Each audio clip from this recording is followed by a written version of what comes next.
নমস্কার, আমার নাম অয়ন মান্না। আমি একটা কবিতা বলে শোনাচ্ছি। প্রশ্ন, কবি রবীন্দ্রনাথ ঠাকুর। মা গো, আমায় ছুটি দিতে বল, সকাল থেকে পড়েছি যে মেলা। এখন আমি তোমার ঘরে বসে করব শুধু পড়া পড়া খেলা।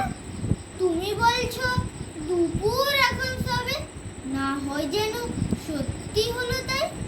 একদিনও কি দুপুর বেলা হলে বিকেল হলো মনে করতে নাই।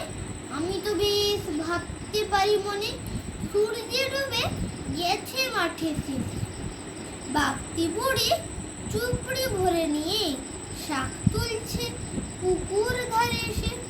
আধার হলো মাদার গাছের তলায়, কালি হয়ে এলো দিঘির জল।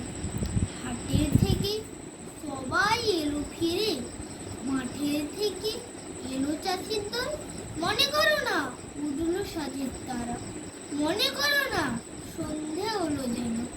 রাতের বেলা দুপুর যদি হয়, দুপুর বেলা রাত হবে না কেন?